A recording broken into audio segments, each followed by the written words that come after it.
Hello everyone, कैसे हैं आप सब। आई होप सब अच्छे होंगे। तो आज है पूर्णिमा और मेरे यहाँ कथा होता है जो कि मैं खुद करती हूँ। मेरे फादर इन लॉ ने मुझे बहुत अच्छे से सिखाया कि पूजा कैसे करते हैं, कथा कैसे करते हैं एक्चुअली। तो मैं पूर्णिमा का फास्ट रखती हूँ, सत्यनारायण भगवान का कथा कहती हूँ और मैं अपने रात को फिर व्रत तोड़ती हूँ। मीठा खाती हूँ, कोई लहसुन प्याज नहीं, कोई नमक नहीं, बस मीठा जो प्रसाद में जो चढ़ाती हूँ मैं वही खाती हूँ। तो आइए आज देखते हैं कैसे मैं पूजा करती हूँ। तो इग्नोर करिएगा जो बैक में जो भी खटपट की आवाज़ आ रही है, क्योंकि यहाँ मेरा बेटा है जो कि कार से खेल रहा है। ये देखो, ये पूजा कर रहा था तो ये रक्षा सूत्र को अपने सर पे रखा है इसने, है ना Vansh. What is your name? Pratyush. Pratyush. He is my son. Actually मेरी डॉटर जो है वो स्कूल गई हुई है, तो ये मेरा बेटा मेरे साथ पूजा में हेल्प कर रहा है, पूजा करेगा, है ना वंश? हाँ। Say hello, hi, hi. How are you? Hello. चलिए तो पूजा कर स्टार्ट करते हैं, क्योंकि मेरा सारा काम हो गया है। मैं नहा धो के रेडी हो गई हूँ, कथा वगैरह का जो भी है प्रिपरेशन वगैरह मैं कर चुकी हूँ। तो जो भी है चलिए देखते हैं। फिर मैं अभी पूजा स्टार्ट करूँगी, क्योंकि बेटे को अभी मुझे दूध वगैरह देना था, तो मैंने कहा कि एक बार बैठ जाऊँगी और कथा पूजा करूँगी, फिर तो लेट हो जाएगा उसको, फिर वो डिस्टर्ब करेगा या फिर इरिटेट होगा। तो मैंने कहा चलो उसको पहले अच्छे से पेट पूजा करा देते हैं, फिर पूजा स्टार्ट करेंगे।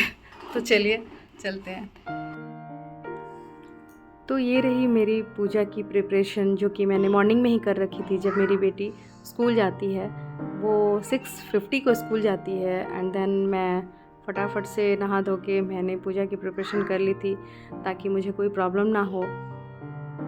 मुझे कोई भी बड़ी पूजा करनी होती है तो मैं एक दिन पहले ही जो भी चीज़ें लेनी होती है मुझे पूजा की यूज़ में, मैं सारी चीज़ें लिस्ट बना के एक जगह इकट्ठा कर लेती हूँ, ताकि मुझे अगले दिन पूजा के दिन कोई भी चीज़ मिस ना हो और मैं अच्छे से पूजा कर सकूँ। तो यहाँ पे 2 चीज़ें मिसिंग है जो कि मुझे पता है। यहाँ पे मिसिंग है आम का पल्लो और पान का पत्ता, जो कि मुझे यहाँ पे मिल नहीं रही थी।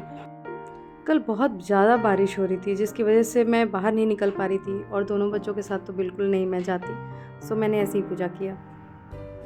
तो यहाँ मेरा पूजा का प्रसाद है, जो कि ये है, मैंने हलवा बनाया है, आटे का हलवा बनाया है, बनाना है और एप्पल है, मतलब 5 तरह का फल है, और ड्राई फ्रूट्स है, पंजीरी है जो कि कथा में ज़रूरी होता है सत्यनारायण भगवान के।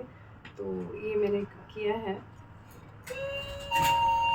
तो चलिए आइए पूजा करते हैं। तो ये रहा पंचामृत, जो कि मैंने दूध, दही, घी, गुड़, ड्राई फ्रूट्स एंड गंगाजल जो कि है, ये सारी चीज़ें इसमें मिलाई जाती हैं, जो कि ये पंचामृत है, जो कि भगवान को भोग लगता है सत्यनारायण भगवान की कथा में। तो ये मैंने बनाया है, इसमें किशमिश वगैरह सब कुछ डाल रखा है। तो ठंडी है जिसकी वजह से घी मेल्ट नहीं हुआ है, अदरवाइज़ ये एकदम अच्छे से मिक्स हो जाता है, बहुत अच्छा लगता है ये। तो देखिए ये मैंने पूजा कर ली है, क्योंकि मैं वीडियो नहीं बना पा रही थी लाइव, क्योंकि वंश मुझे बहुत परेशान कर रहा था और बार बार उसको लड्डू खाना था। लड्डू के लिए बहुत ज़्यादा एक्साइटेड हो जाता है वो, जब भी वो देखता है, वो लड्डू हो, हलवा हो, कोई भी स्वीट्स हो, तो उसे बहुत अच्छा लगता है खाना। तो इसलिए मैं बार बार उसको वो मना रही थी कि नहीं वंश, पूजा करने के बाद हम खाएंगे। तो मैं फटाफट से पूजा कर रही थी, ताकि वंश को थोड़ा सा लगे कि हाँ मैंने पूजा कर लिया है, उसके बाद मम्मा मुझे प्रसाद देगी। तो मैं वीडियो इसीलिए उसको लाइव नहीं कर पा रही थी। मुझे बहुत अच्छा लगता है सत्यनारायण भगवान का कथा कहना पूर्णिमा के दिन। तो मैं हर महीने के पूर्णिमा को मैं घर में अपने कथा वगैरह करती हूँ। मेरा बेटा लड्डू खाने के लिए एकदम बेचैन है कि मामा कब पूजा करेगी और कब मुझे लड्डू मिलेगा खाने को। मुझे मखाना, मुझे खाना हाँ, तुम्हें खाना है मखाना। पहले पूजा तो कर ले, भगवान को पूजा कर लो पहले। बहुत से लोग हैं ऐसे, जैसे लोग सत्यनारायण भगवान की कथा जो होती है संक्रांत के दिन करते हैं, तो ठीक है वो लोग अपना करते हैं, लेकिन मुझे पूर्णिमा के दिन करना बहुत अच्छा लगता है। मैं उस दिन खीर वगैरह शाम को बनाती हूँ और भगवान को भोग लगा देती हूँ, चंद्रमा को प्रणाम करती हूँ और फिर अपना जो भी है मीठा वगैरह खाती हूँ। तो अगर आप भी करना चाहें तो आप कर सकते हैं, क्योंकि इसमें रिस्ट्रिक्शन नहीं है कि हर पूर्णिमा को करना ही है। लेकिन मैंने अपने यहाँ मतलब बांध रखा है कि हाँ, मुझे एक दिन पूर्णिमा के दिन कथा वगैरह करनी है, ताकि माइंड सेट रहता है कि हाँ उस दिन पूजा है, तो हमारे घर में प्रिपरेशन वगैरह पहले से स्टार्ट हो जाती है, मुझे कोई प्रॉब्लम नहीं होती है उसको करने में। तो हमारे यहाँ सब कोऑपरेट करते हैं और बहुत अच्छा लगता है। अगर आप करना चाहते हैं या कोई भी अपना यहाँ पूर्णिमा करना चाहता है तो आराम से कर सकता है। बहुत तरीके का पूर्णिमा होता है, बहुत लोग कुछ भी नहीं खाते हैं, रात में चंद्रमा को अर्घ दे करके खाते हैं, लेकिन ये मेरे साथ पॉसिबल नहीं होता है क्योंकि मेरे 2 बच्चे हैं, तो मुझे बहुत ज़्यादा परेशान करते हैं। इसलिए मैं बस कथा वगैरह करती हूँ और फलाहार पे रहती हूँ और रात में कुछ मीठा अनाज खाती हूँ। इति श्री रेवाखंडे तृतीय अध्याय समाप्त। बोलिए श्री सत्यनारायण भगवान की जय, भगवान की जय।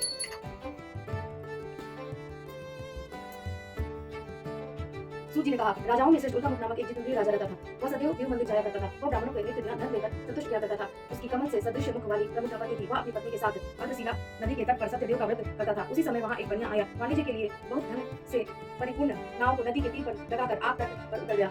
जब राजा को व्रत करता हुआ देखकर नम्रता से पूछने लगा, साधु बोला, हे राजन, आप क्या करते हैं? वह हमसे भक्ति पूर्वक बताइए, सुनने की इच्छा है। राजा बोला, हे साधु, यह अति तेजस्वी विष्णु भगवान का पूजन है, जो अपने बालुओं के साथ पुत्र आदि प्राप्ति की इच्छा से किया जाता है। तब बनिया नमस्कार कर बोला, हे राजन, इस व्रत को मुझसे कहिए, यह मैं अवश्य करूंगा, कारण कि मेरे भी संतान नहीं है। इस व्रत की से अवश्य होगी। वह व्रत की विधि जानकर अपने घर में आकर अपनी पत्नी से यह सत्य संतान का व्रत कहा और यह संकल्प किया कि जब मेरे घर संतान होगी तब मैं अवश्य सत्यनारायण का व्रत करूंगा। थोड़े ही समय में उसकी स्त्री लीलावती आनंद चित्त से गर्भवती हो गई। उसने 10वें मास में अति निर्मल एक कन्या को उत्पन्न किया। जैसे शुक्ल पक्ष में चंद्रमा की ज्योति बढ़ती है, उसी तरह प्रतिदिन कन्या वृद्धि को प्राप्त हुई। अपनी स्त्री के साथ साधु बनिए ने कन्या का जात नामकरण कर कलावती नाम रखा। एक दिन लीलावती अपने स्वामी से मधुर वचन में बोली कि पहले का संकल्पित व्रत आप क्यों नहीं करते? साधु बोला, हे प्रिय, इसके विवाह के समय मैं इस व्रत को अवश्य करूंगा। इस प्रकार स्त्री को समझाकर वह बाहर चला गया। उधर कलावती पिता के घर बढ़ने लगी। एक दिन धर्म के साधु कन्या ने सखियों के साथ खेलती हुई लड़की को विवाह के योग्य देख दूध को बुलाकर कहा, विवाह के निमित्त कन्या के लिए योग्य वर खोज कर ले आओ। साधु की आज्ञा पाकर दूध कांचन नगर में गए। उस नगर में से एक वाणी पुत्र को लेकर साधु के पास आए। उसने सुंदर गुणयुक्त लड़की को देखा, जाति भाइयों के साथ प्रसन्नचित्त हो विधान पूर्वक अपनी कन्या का उस वाणी पुत्र के साथ विवाह कर दिया। अभाग्यवश विवाह के समय भी उस व्रत को करना भूल गया। तब सत्यनारायण देव क्रोधित हो गए। कुछ दिन बाद नीच के अति चातुर साहूकार व्यापार की इच्छा से अपने दामाद को लेकर समुद्र के निकट रत्नसारपुर नामक नगर में जाकर व्यापार करने लगा। इसी तरह सत्यनारायण स्वामी ने साधु को प्रतिज्ञा से भ्रष्ट देख उसको शाप दिया कि तेरे ऊपर भारी दुख पड़ेगा। उसी दिन चारों चोरों ने राजा के धन को चुराकर अपने पीछे देखते हुए साधु की दिशा को चले गए। दौड़ते हुए साधु राजा के दूतों को आता देखकर डर कर धन को यहाँ ही रखकर आप छिप गए। राजा के दूतों ने साधु के निकट आकर राजा के धन को देखा तो साधु को बांधकर आनंदचित्त को राजा के निकट ले जाकर बोले कि हे राजा, तो जो लेके आए हैं इसको देखकर आज्ञा दीजिए। राजा साधु को देखकर अविचार से आज्ञा दे दिया। फिर तो उन्हें खूब बांधकर बंदी खाने में बंद कर दिया गया। इसी रेवाखंडे चतुर्थ अध्याय समाप्त। बोलिए श्री सत्यनारायण भगवान की जय, और कृष्ण भगवान की जय, विष्णु भगवान की जय। हर हर हर महादेव। और सब पुण्य के नष्ट होने से सब पापों से प्रवृत्त हो जाएंगे, तब तुक्ष ज्ञान वाले हो जाएंगे। तब तुक्ष ज्ञान वाले मनुष्य अपने सब वंश सहित नष्ट हो जाएंगे। हे सूत जी, किस तरह अल्प परिश्रम से थोड़े धन और कुछ ही समय में पुण्य प्राप्त हो, ऐसा उपाय हम लोगों से वर्णन कीजिए। जिसके उपदेश से मनुष्य पूर्ण पाप करता है वह आपका भागी होता है। पुण्य का उपदेश करने वाला दयावान, कपट रहित, निष्पाप और निर्विरोधी, यह 4 तरह के मनुष्य नारायण के समान है। संसार में ज्ञानी होकर जो दूसरों को ज्ञान नहीं देता, उस पर ज्ञान रूपी परमेश्वर प्रसन्न नहीं होते। जो पुरुष रत्न रूपी ज्ञान से दूसरों को संतोष देता है, उसे मनुष्य रूप धारण किए नारायण ही जाने। हे महामते, ऐसा कौन व्रत है जिसके करने से मनोवांछित फल प्राप्त हो? वह हम लोगों को सुनने की इच्छा है। हे मुनि श्रेष्ठ, आप वेद वेदांग के ज्ञाता हैं, आप जैसा दूसरा कोई वक्ता नहीं।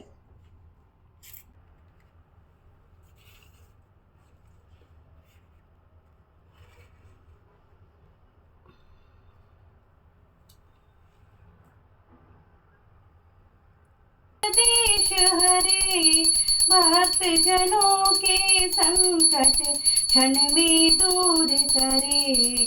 ओम जय जगदीश हरे। कर्पूर गौरम करुणा अवतारं संसारसारं भुजगेन्द्रहारं सदा वसन्तं हृदयारविन्दे भवं भवामि सहितं नमामि।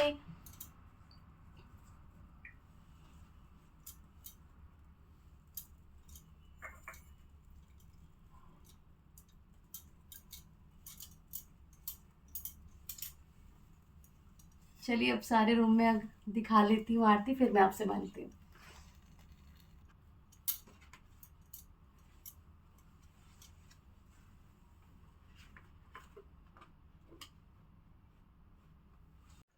तो लो जी, हमारी पूजा अच्छे से संपन्न हो गई। मुझे जितना आता है मैंने बहुत अच्छे से किया। अगर कुछ कम ज़्यादा हुआ हो तो प्लीज़ आप मुझे कमेंट करके बताना कि मैंने कैसे पूजा करी, क्योंकि वंश भी बहुत ज़्यादा परेशान कर रहा था। तो अभी तो वो सो गया है, लेकिन फाइनली बहुत अच्छे से हो गया। एक्चुअली क्या है ना कि इसमें 7 अध्याय होता है, तो पढ़ने में टाइम लगता है, जिसकी वजह से बहुत ज़्यादा बीच में वंश मुझे परेशान करने लगता है। टॉय से भी खेलता है तो उसकी नॉइज़ की वजह से मुझे बहुत ज़्यादा डिस्टर्ब होती है। लेकिन पूजा तो करना था, तो मैंने उससे बोला जाके वंश सो जाओ। ब्रेकफास्ट वगैरह सब कुछ खा पी लिया था, तो फिर वो जाके सो गया है। अब जाके उठाती हूँ, प्रसाद देती हूँ उसे, उठ जाएगा, क्योंकि उसको बोलना है। अगर मैं बोलूँगी कि दीदू आ गई, तो वो एक बार में उठ जाएगा। तो चलिए मैं आप लोग से बाद में बात करती हूँ। अगर आपको मेरी वीडियो अच्छी लगी हो तो प्लीज़ लाइक करिएगा, शेयर करिएगा और सब्सक्राइब करिएगा, मुझे सपोर्ट कीजिए। Thank you for watching. Bye bye.